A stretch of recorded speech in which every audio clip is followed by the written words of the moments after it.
Thank you very much for inviting me here. Дуже дякую за запрошення мене сюди. And I'm very pleased to be here once again. Я дуже рада бути тут ще раз. And today I will start with giving one lecture on the etiology behind cerebral palsy. І сьогодні я почну з лекції про етіологію церебрального паралічу.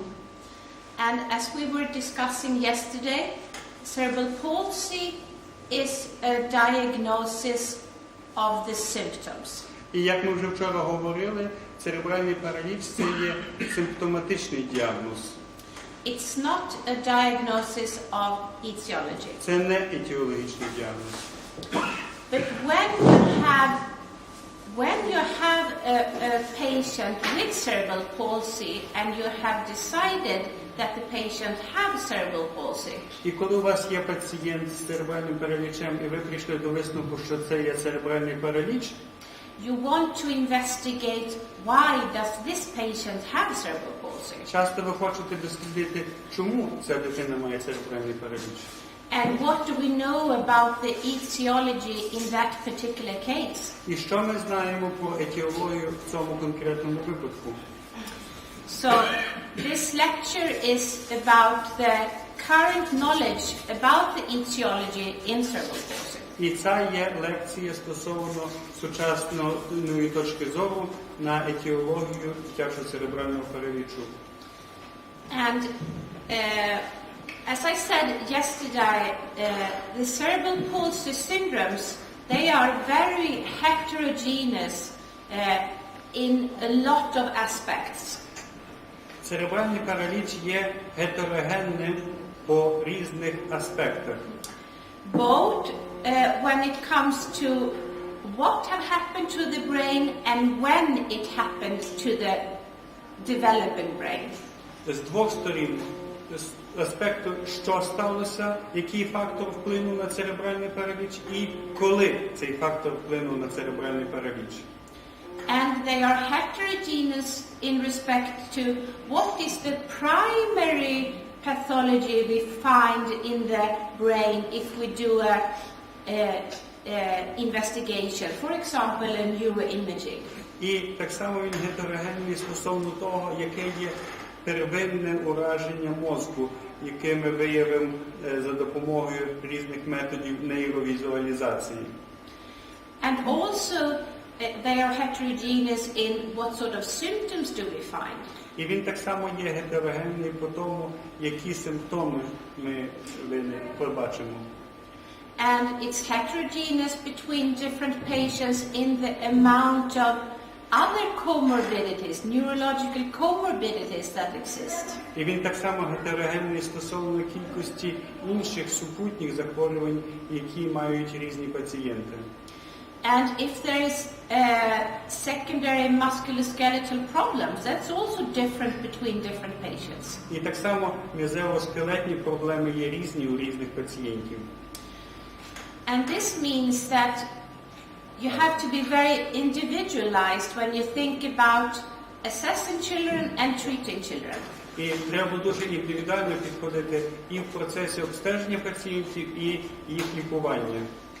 And also we have to, when we see children, we have to see in what phase they are in development, because different things are important in different phases of growing and developing. Важливо так само приймати до уваги, на якій стадії розвитку є дитина, тому що в різні етапи розвитку є різні симптоми, треба звертати увагу.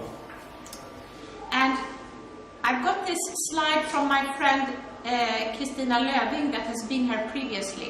Я цей слайд взяла від своєї колеги Кристини Льовінг, яка так само відвідувала клініку. And this is an illustration about cerebral palsy being such a heterogeneous syndrome. І це є, певною мірою показує, наскільки гетерогенним є синдром церебрального паралічу. And it's often referred to as an umbrella term. Часто його називають терміном парасолькою.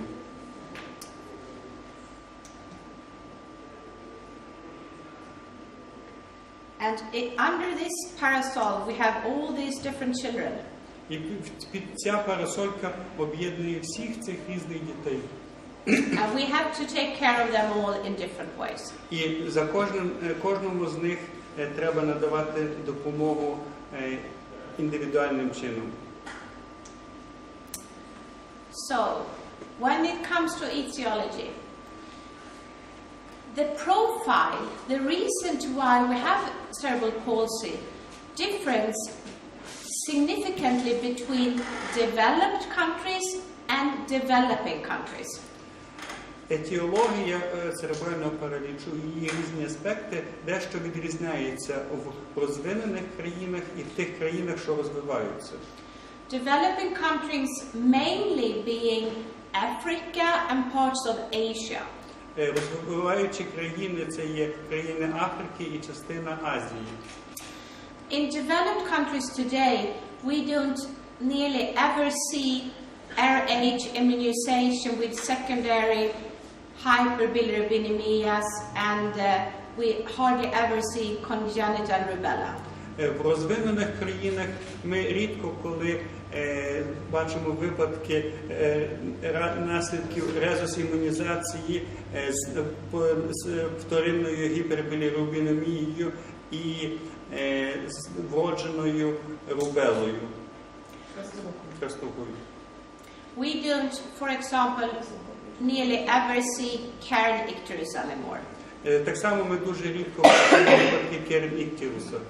Not for children born in Sweden. We do have it for some children that has immigrated from Arabic countries or African countries. Ми не спостерігаємо жовтяницю в тих пацієнтів, які народилися в Швеції, хоча деякі є з сімей іммігрантів, які народилися в інших країнах, а потім іммігрували до Швеції.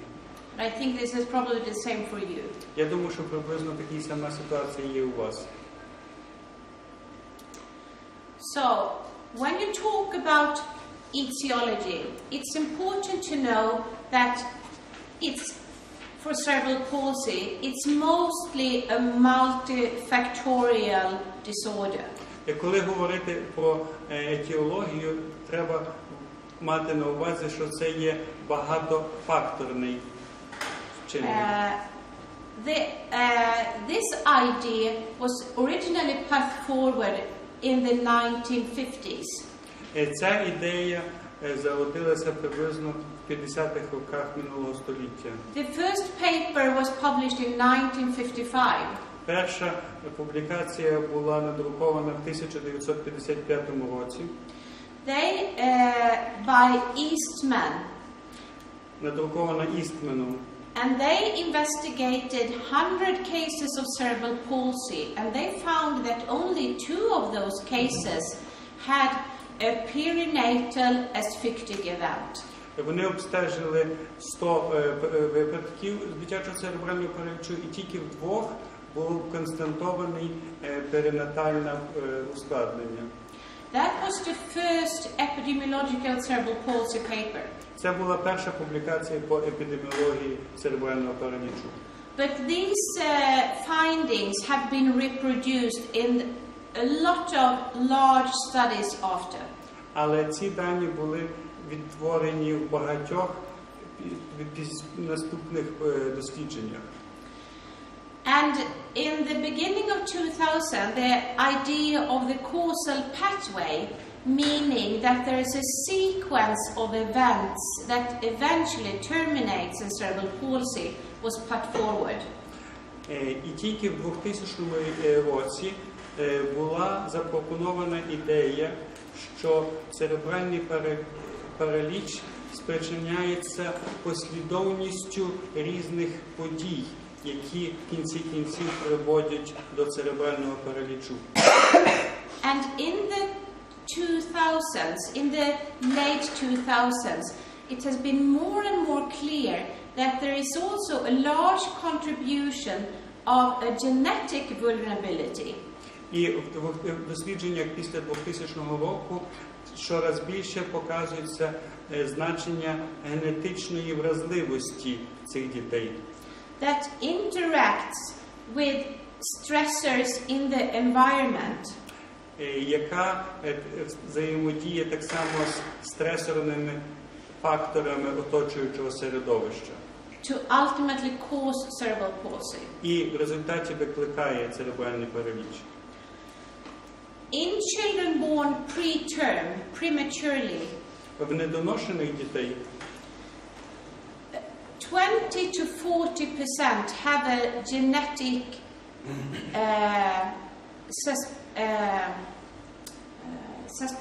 susceptibility, a genetic contribution for being born prematurely. Від 20 до 40% знаходиться якась генетична схильність до недоношеності. And right now there is large studies being done that is investigating the role of genetic aspects for developing cerebral palsy. І зараз проводяться великі дослідження, які вивчають вплив генетичних факторів на церебральний параліч. So, basically, things that are risk factors for developing cerebral palsy are several. Є ряд факторів, які можуть бути факторами ризику церебрального паралічу. But if more of them occur, the risk exponentially increases. Але якщо одночасно спостерігається декілька факторів ризику, то можливість формування церебрального паралічу зростає експоненціально. And those are, for example, the genetical risk factors. І це, наприклад, можуть бути генетичні фактори ризику. I think you all know that a woman that has once given birth to a child preterm is very likely or much more likely to do that again. І я думаю, що ви знаєте, що жінка, яка вже мала недоношену вагітність, наступний раз має набагато більшу ймовірність знову мати недоношену дитину. And a preterm birth is a very high risk factor for developing cerebral palsy. І недоношена вагітність є дуже великим фактором ризику формування церебрального паралічу в майбутньому. The risk is 40 times increased for a child born before week 28. Цей ризик 40 разів вищий. And 40 times increase is an extremely high increase. 4 or 40? 40. І в 40 разів збільшується цей ризик. So, also, if there is an inflammation in the mother or in the child, that is a risk factor. Так само, якщо є запальні процеси чи в мами, чи в плода, це є фактор ризику. And an inflammation could be also in the placenta, for example, a chorioamnionitis. Чи запалення може бути в плаценті, як, наприклад, хоріоамнеонід. Yes. A chorioamnionitis very often gives a low Apgar score when the child is born. Хоріоамнеонід часто приводить до низької оцінки по шкалі Абгара. You use the Apgar score, don't you? Ми Yes. використовуємо шкалу Абгара. That does not mean that the child has been asphyctic. Це не означає, що дитина перенесла асфіксію. It means that there is a dysfunction in the placenta. Це означає, що була дисфункція плаценти. So the Apgar score doesn't. The Apgar score is not something that says that there is an immediate asphyctic event. It's just a sign of that something is not functioning as it should. Шкала Абгар не показує, що була якась асфіктична подія. Вона просто представляє стан, в якому є дитина. So, if there is a chorioamnionitis and the placenta has been investigated, those children will have lower Apgar scores often than children that has an asphyctic event, for example with an umbilical cord that has been stuck. Якщо порівняти дітей, які мали коріоамнеоніт і порушення роботи плаценти, в них частіше буде нижчий бал по Апгару, ніж в дітей, яких, наприклад, було обвиття пуповиною. And this is a result for these children for a more long-standing event. І це є результат такого більш довготривалого ефекту події. If the mother has a fever during delivery and the day before and after, якщо мама має гарячку під час пологів або перед чи після них, the risk of cerebral palsy in the child increases 7-fold. Ризик формування церебрального паралічу збільшується в 7 разів. So infections in the mother, either at the point of delivery, but also earlier on, is a very high risk factor. Інфекції у мами чи під час пологів чи раніше є дуже важливим фактором ризику. All kind of growth changes in the child, even if the child is small for gestational age, but also if the child is large for gestational age, which is very often overlooked actually. Так само, якщо дитина є маленька чи велика, це є так само фактором ризику. So both the small child and a large child increases the risk of cerebral palsy.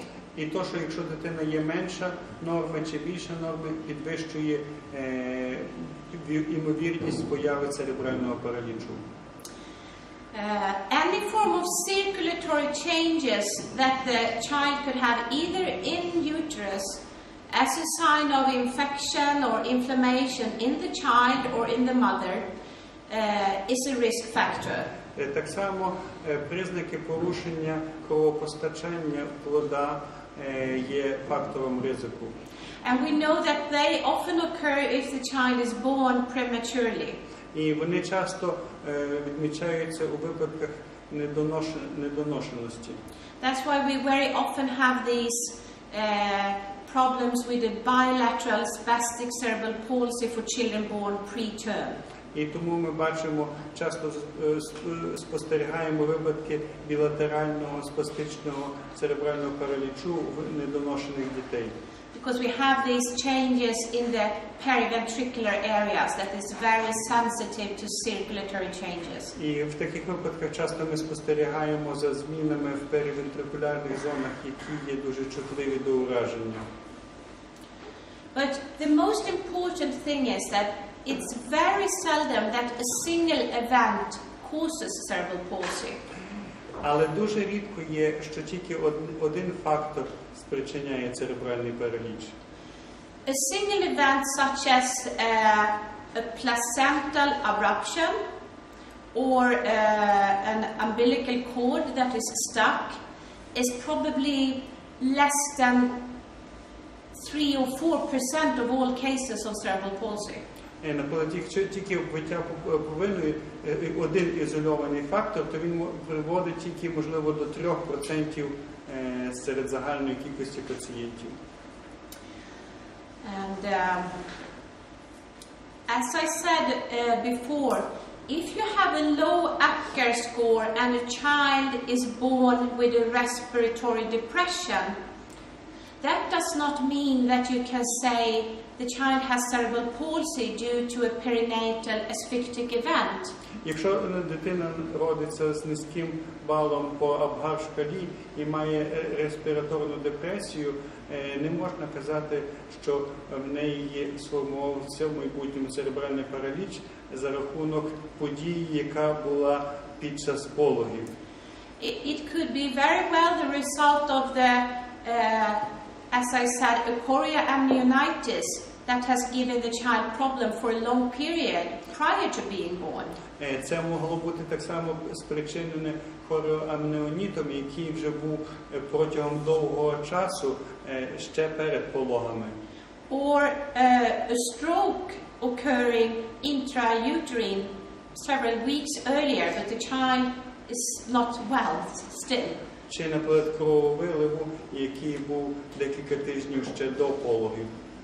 And these things can be established better if we do MR of the brain when the brain is mature. Але це може бути вияснено пізніше шляхом нейровізуалізації і проведення МРТ. And the MRT should then be done preferably after 18 months of age. І добре проводити МРТ після 18 місяців життя. Because then the myelinization is more completed. Тому що тоді вже більше завершена міелінізація. So if you have an option to do an MR at a later point, it's better to do that.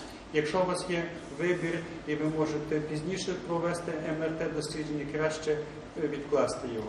Sometimes you don't have that, so. Інколи немає у вас такого вибору, треба робити вже. So, when did it happen?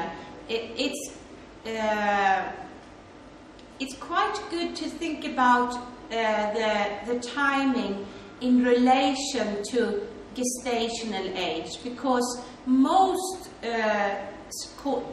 cerebral palsy has happened during gestation or in relation to birth, or for the first week of birth. Коли впливають ці фактори? Добре це співставляти з гестаційним віком, який визначає, які етапи розвитку відбуваються в який період. And we have been talking about for what upper age limit should it be? When does an injury to the brain, when does it not give cerebral palsy anymore? What is the upper age limit? Є дискусія, який є верхній поріг часу, в якому віці травма мозку і пошкодження мозку вже спричиняє нецеребральний параліч. And this is subject to some discussion. І це питання обговорюється. In the new definition that I talked about yesterday, they say that the injury should happen before 2 to 3 years of age. У визначенні церебрального паралічу, про яке я говорила вчора, стверджується, що це ураження має бути у віці аж до 2 чи 3 років. In Sweden we say it happens up to 2 years of age. В Швеції ми говоримо, що ця подія має відбутися до 2 років. And I think that in many places there is a sort of time limit around 2 to 3 years of age. І в різних країнах приблизно цей часовий ліміт є 2-3 роки. However, injuries that happened after the first week are not very frequent. That's about less than 10% of all cases of cerebral palsy. Але ураження мозку в перші тижні досить рідко відбувається. Це тільки декілька десятків процентів. And they are of course caused by infections, meningitis, or near drowning, or traumatic brain injuries. Часто в цей період можуть спостерігатися інфекції чи інші ураження. Or asphyctic event. Або так само асфіксія. So, but that's less than 10%. Але це менше ніж 10%.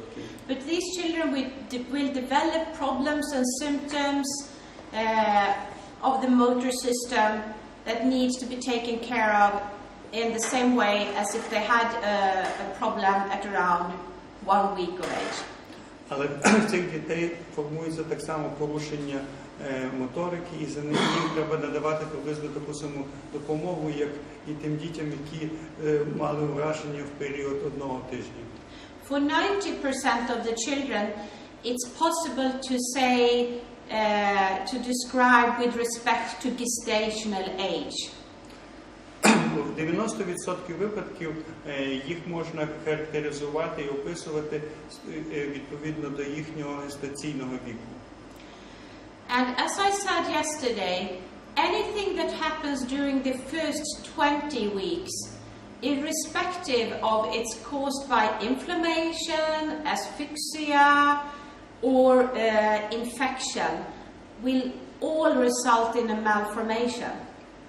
Як я вчора говорила, все, що відбувається протягом перших 20 тижнів гестації, чи це інфекція, чи запалення, все воно приводить до одного наслідку, до мальформації мозку. So the type of lesion in the brain depends on when during the gestation or brain development the injury occurred. Тип ураження мозку залежить в першу чергу від того, коли впливав патогенний фактор. So the type of injury is really less important than when it happened. Тип патогенного впливу не так важливий, набагато важливіше, коли він подіяв. And this is why it's good for us to do the MR scanning, because we can date it. І МРТ-дослідження є корисне і дозволяє нам визначити час патогенного впливу на мозок. I find it quite good because I find if there is an early event, for example during the first 20 weeks, these children very often are born at term and they are quite healthy when they are born. Зокрема, ті діти, у яких патогенний вплив був в ранній період, перші 20 тижнів, вони переважно є доношені і вони виглядають гарно, добре виглядають після пологів. Or there could be something minor happening when they are born, not very particular. Або під час пологів може бути якась маленьке відхилення. But the parents could blame themselves for the child having cerebral palsy. Але потім батьки можуть звинувачувати себе за те, що їхня дитина має церебральний параліч. And I will give you a story from my own practice where I found the MR investigation being a very useful tool.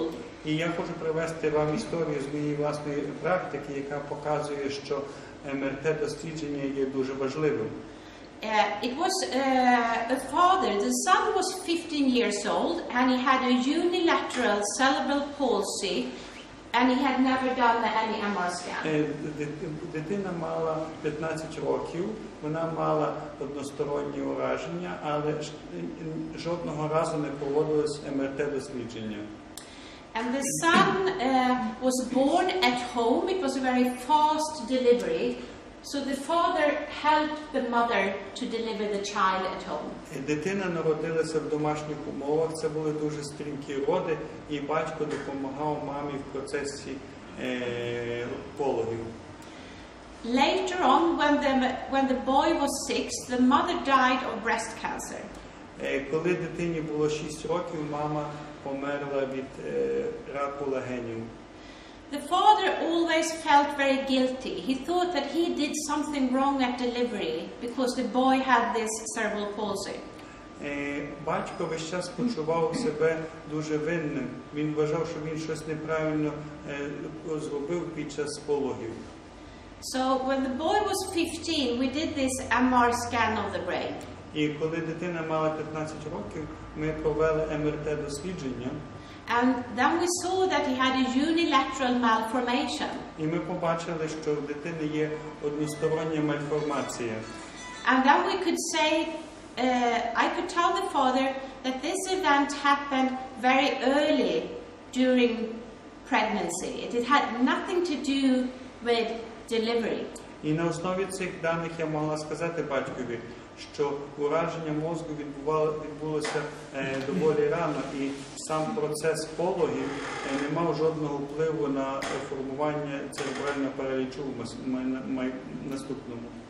And the father was so relieved and so happy. І батько був дуже радий цій інформації. For all those years he thought it was his fault. Тому що його весь час мучило те, що це була його помилка. And not long ago, I had a similar experience when the mother had blamed the father for not driving fast enough to the hospital. І інший випадок був, що мама постійно звинувачувала батька за те, що він повільно їхав на машині і в госпіталь, повільно її віз в госпіталь. And stopping at red lights. І зупинявся на всіх світлофорах. And then we did the MR scan of the brain. І ми зробили МРТ-дослідження. And we could see that it was an early periventricular lesion from about week 24. І було зрозуміло, що ураження було десь приблизно на 22-му тижні вагітності. So I think it's a good way of dating and giving good information to the background of the disorder. That I think is useful for many parents. І я думаю, що це є важлива інформація, яка дає нам можливість визначити часовий період, коли відбувається патогенний вплив на мозок. I spoke about this yesterday, but this particular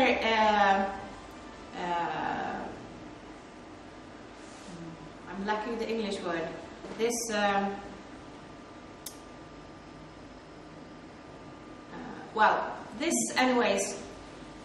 this type of ability of the brain, it's called selective vulnerability.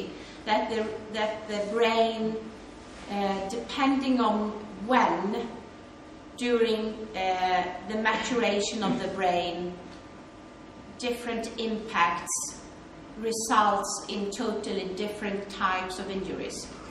Для мозку характерна селективна вразливість, тобто певні його зони в певний період розвитку є особливо чутливі до патогенних впливів. And if you can go back to the presentation I did yesterday for a timeline of the particular selective vulnerability. Якщо ви згадаєте вчорашню презентацію, на якій був показаний графік етапів дозрівання мозку і типів ураження, які спостерігаються в різний період. But in short, there is a malformation at start, and then there is the white matter injury of immaturity between week 24 and 34. Як ви пам'ятаєте, до 20 тижнів ураження приводило до мальформації, а в період від 24 до 34 тижня ураження приводить до пошкодження білої речовини.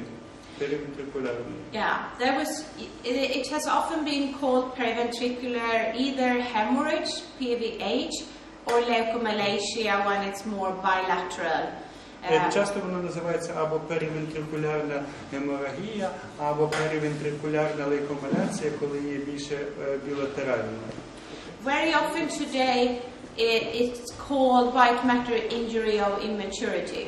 Тепер використовується так само такий термін, як ураження білої речовини або незрілість білої речовини. And then later on there is more of a focal cortical injury or injuries to the basal ganglia. В пізніший час патологічні фактори впливу можуть спричиняти або ураження коркових зон, або базальних ганглій. And that goes from about week 35 and upwards. І це від 35-го тижня і пізніше. So I will now give you some illustrations, some MR illustrations of different time points during gestation. Я вам приведу декілька ілюстрацій патологічних змін, які виникли внаслідок впливу в певний часовий період. And I've gotten these MR scans from Professor Olof Flodmark at our hospital. Ці дані я взяла від професора Флодмарка з нашого госпіталю. And this is from a case of bilateral spastic cerebral palsy. Це у пацієнта з білатеральним спастичним паралічем. So the diagnosis is bilateral spastic cerebral palsy. Діагноз білатеральний спастичний церебральний параліч. And the etiology is a bilateral germinal matrix injury. І в цієї дитини був білатеральне ураження гермінального матриксу. And what you see is a schizencephaly, a malformation. І що ви бачите, це є мальформація, шизенцефалія. And this could be dated to gestational week 12 to 16. І це ураження відбулося внаслідок в період між 12 і 16 тижнем. If you have a good neuroradiologist that is used to dating pediatric neuroradiology, Якщо у вас є хороший фахівець нейрорадіолог, він може провести кваліфіковане визначення часу наступлення ураження. so that is also something that you always have to take into account. If you have a neuroradiology report, you have to ask who did the report, who looked at the pictures. Важливо, коли до вас приходить заключення, радіологічне заключення, приділити увагу, хто робив це заключення. And it's a good recommendation to establish a good collaboration with a neuroradiologist that you trust a lot yourself. І дуже важливо мати контакти з тим радіологом, якому ви довіряєте. Because then you can send scans to that person for second opinion if you are in doubt. І ви можете так само пересилати інформацію, фотографії іншому радіологу, якщо у вас є сумніви, щоб отримати другу точку зору. Olof Flodmark and I did a survey in Sweden. We took in 65 MR scans of children with cerebral palsy. Ми разом з професором Флодборгом проводили дослідження в Швеції і аналізували 65 МРТ-досліджень. And 40 of those were investigated by radiologists that had been trained at the neuroradiology department. 40 обстежень проводились, інтерпретувалися фахівцями, які проходили спеціальне навчання в відділенні нейрорадіології. But it was still only less than a third of those that Olof Flodmark agreed with the interpretation of the pictures. І лише в третині випадків професор Флодберг підтримав то заключення, яке дали інші нейрорадіологи. So if you think that you have a statement of the MR findings that you think this doesn't fit with what I'm thinking, or this is not a good answer to my question, you should ask for a second opinion from someone else. That's my recommendation. Якщо у вас є, наприклад, заключення по МРТ-дослідженні, і воно не зовсім відповідає тому, що ви думаєте, я вам раджу звернутися на іншу консультацію, дати іншому фахівцю, щоб він висловив свою думку стосовно того МРТ-дослідження. Because it is very hard, actually, and you as clinicians, I think, more know what to ask for and what to look for and what to suspect from the pictures. І ви, як клініцисти, добре знаєте, на що треба звертати увагу і що ми би хотіли, що ми чекаємо, що буде знайдено під час того дослідження. So I will now start with talking about the white matter injury, because there is new knowledge of white matter injury. Зараз я трошки розкажу про ураження білої речовини, тому що зараз є нові дані дослідження про ці ураження. So what happens when you have white matter injury? That was previously known as PVL or PVH. Що відбувається, коли є ураження білої матерії, що називається перевентрикулярна липомаляція чи геморагія? It's three main causes that sort of adds on to cause the injury. Є три основних фактори, які спричиняються до цього ураження. Firstly, the vascular supply that goes into the white matter is immature, so there is less amounts of available vessels. Перше, це є незріле кровопостачання цієї зони, тобто є менша кількість кровоносних судин в цій зоні. And the vessels have an immature autoregulation. і судини мають незрілу систему саморегуляції. This means that it's more sensible both to an increase or decrease in blood pressure. Це означає, що вони набагато чутливіші чи до підвищення чи пониження кров'яного тиску. But it's also more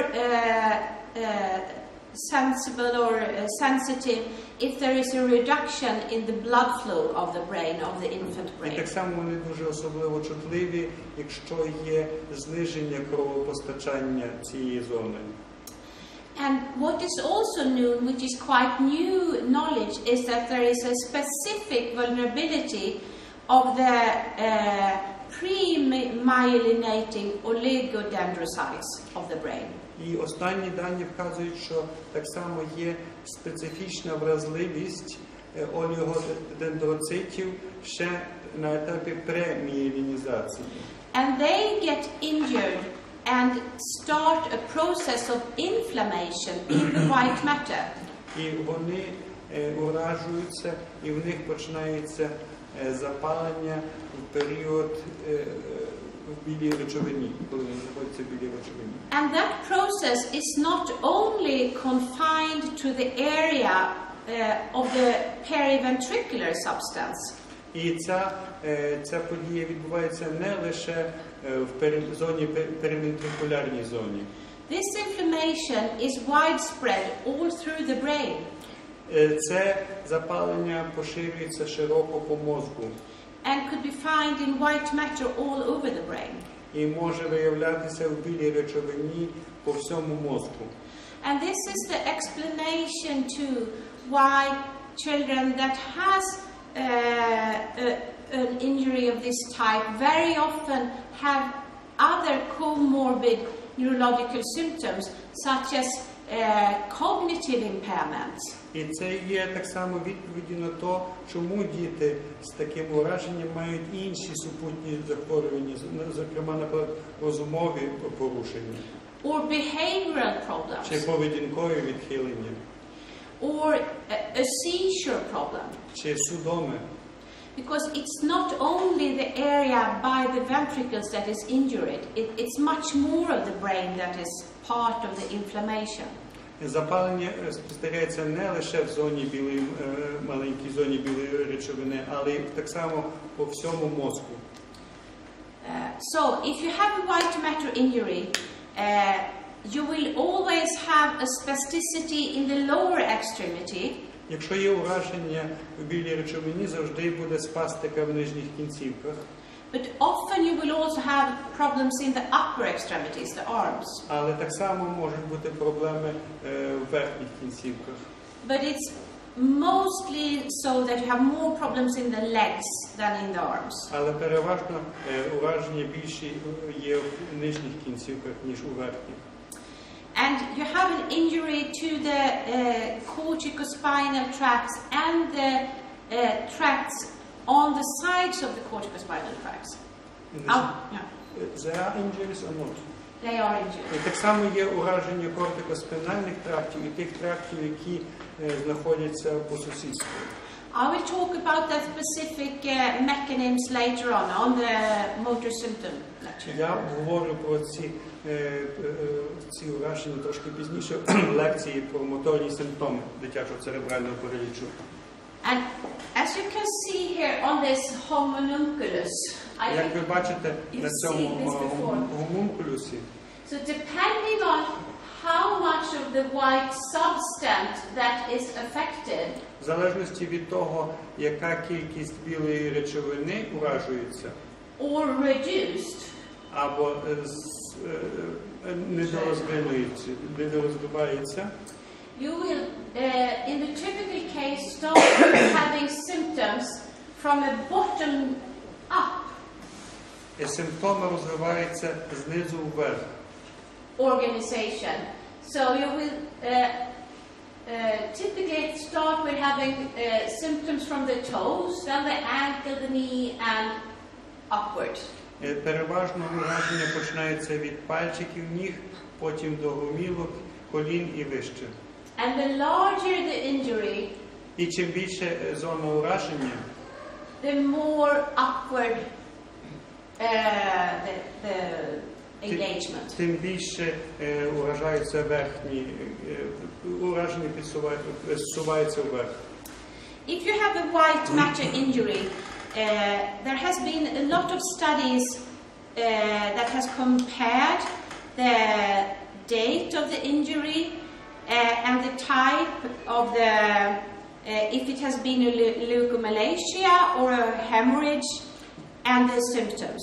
Є багато досліджень, які порівнюють різні форми ураження білої речовини в залежності від того, в який період відбулися ці ураження, якого типу, чи це лейкомаляція, чи геморагія, і які симптоми спостерігалися в цих дітей. And specifically Anne de Vries from Holland has been doing some major work on this. Цікаві є дослідження доктора Вріса з Голландії. And as you can see on this one, if you have, oh my God.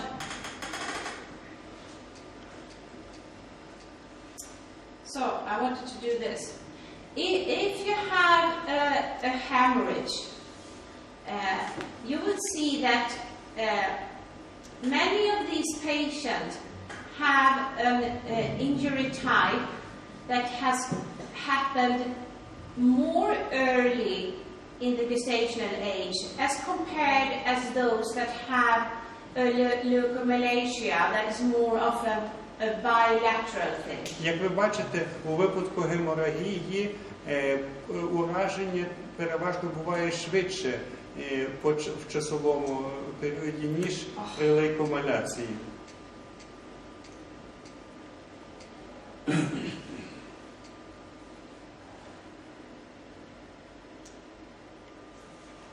You can see that there is like two periods. The hemorrhages mostly happen earlier and they are unilateral. Переважно ви бачите, є два періоди. Геморагії відбуваються переважно швидше і вони є більше односторонні. And then there is also an earlier lesion. Є так само ранні ураження. An earlier lesion will have a more anterior to posterior affection.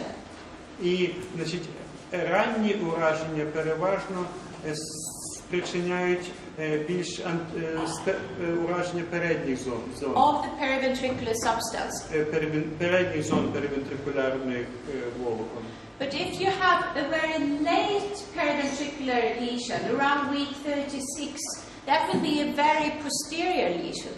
І переважно, якщо ураження відбувається в пізній період, 34-36 тиждень, це переважно є лейкомаляція, яка уражує задні відділи перевентрикулярних волокон. So this is how you can date the periventricular lesion further. If you have a child with a bilateral cerebral palsy and you see that there is an enlargement of the ventricles, all from the anterior horns, all the backwards, then you must suspect that this happened early in this period. It did not happen in week 36, because then it would only be at the posterior horns. І це можна так само використовувати для визначення, коли відбувалася подія. Якщо у вас є пацієнти з великим обширним ураженням перевентрикулярної речовини, яке поширюється і на передні, і на задні зони, то це не буде пізнє ураження, це буде швидше всього раннє ураження. So, and this is another illustration of that, written by Martin Bax and Olof Flodmark, that gave me these MR scans. І це так само є інше дослідження, яке проводили Мартин Бакс і професор Флодман. And they looked particularly at just on white matter, periventricular leukomalacia or periventricular hemorrhages. І вони порівнювали перевентрикулярну лейкомаляцію з геморагією. And Hans are not so good at this.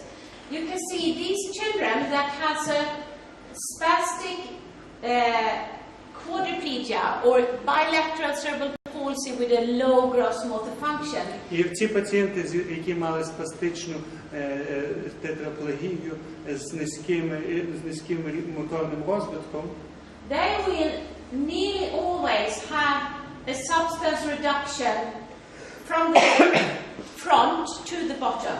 і вони переважно мають ураження всіх Front posterior, sorry. і передніх, і середніх, і задніх зон білої речовини. In some cases they had posterior and middle, but they had quite severe substance reduction.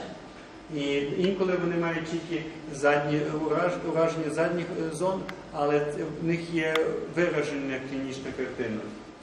While children that were not as severely affected, that had a milder form of cerebral palsy bilateral, А і у дітей, в яких було менш виражене клінічні прояви церебрального паралічу, які мали так само двосторонні ураження, children, the majority of children does not have any substance reduction, or they have only a posterior later. Частина дітей зовсім не мали зменшення кількості білої речовини, а значна частина мала ураження тільки задньої частини білої речовини. Okay, so this is MR scan of what can happen at a child that had an periventricular leukomalacia or white matter substance injury at week 25. Це є приклад ураження білої речовини перевентрикулярної лейкомаляції, яка відбулася внаслідок ураження мозку у віці 25 тижнів. You can see that the ventricles are hugely enlarged. Ви бачите, що шлуночки є значно збільшені. All the way from the front, the anterior to the posterior. І починаючи від передніх зон до задніх. What happens if you have a damage to the basal ganglia? And what does that mean? Що трапляється при ураженні базальних гангліїв? І що це значить? These children very often have a severe asphyctic event. Ці діти часто мають виражену асфіктичну подію. And they are quite often born at term. Дуже часто вони народжуються в термін. It could be either, a placental eruption or an umbilical cord prolapse. Це може бути або пролапс пуповини, або плацентарне відшарування плаценти. And then you have an injury to the basal ganglia. І так само є при цьому ураження базальних ганглій. So, and here are two illustrations of mild basal ganglia. І тут є дві ілюстрації незначного ураження базальних ганглій And extremely severe basal ganglia і дуже тяжкого ураження базальних ганглій. injury.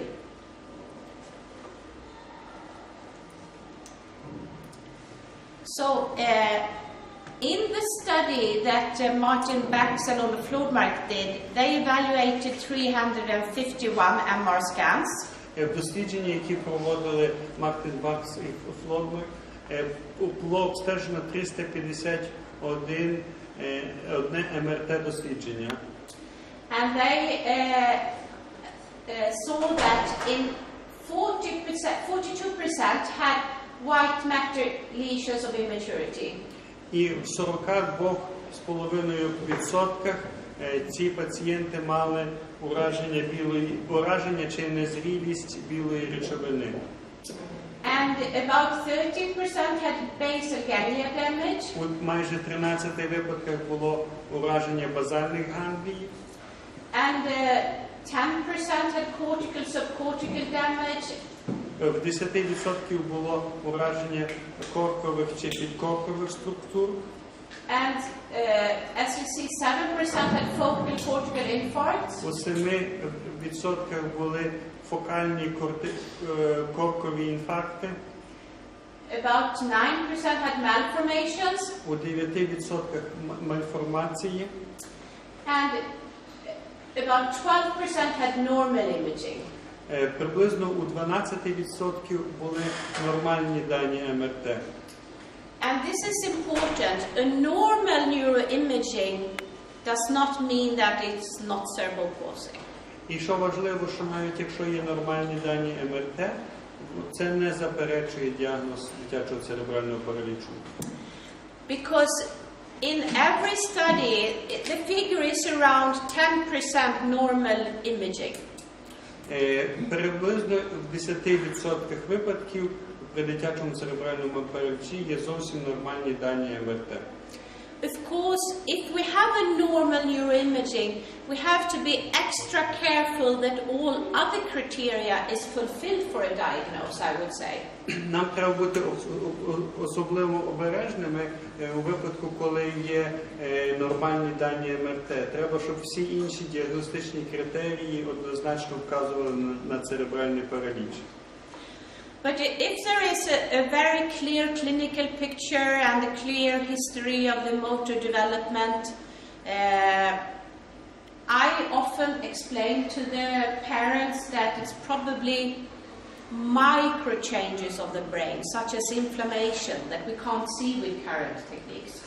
У випадках, коли є яскраво виражений анамнез і клінічна картина, які дають нам безсумнівно вказувати, ставити діагноз церебрального паралічу, а на МРТ немає змін, я пояснюю батькам, що швидше всього, що в даному випадку є мікрозміни, наприклад, внаслідок запалення, які не відображаються на даних нейровізуалізації. So, here is, this is from another study, and I think this is quite interesting because this gives you a spectrum of what MRI findings you see with the different subtypes. І це інакше досить цікаве дослідження, яке показує, які МРI знахідки є при різних формах церебрального паралічу. And as you can so hard for me. As you can see, the normal MRI findings is mostly common in ataxic cerebral palsy. І як ви бачите, нормальна МРТ найчастіше зустрічається в атактичних формах церебрального паралічу.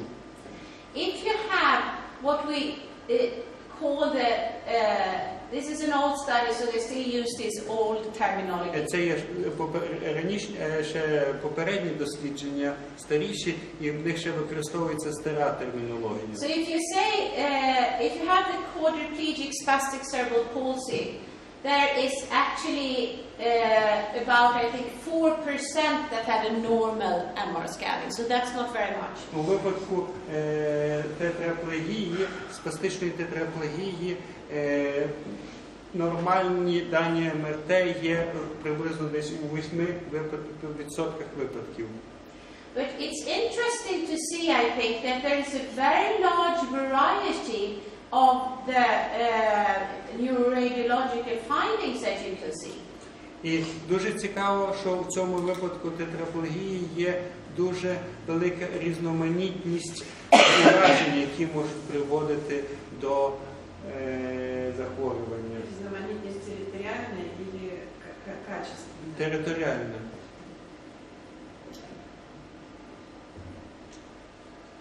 Okay, thank you. Дуже дякую.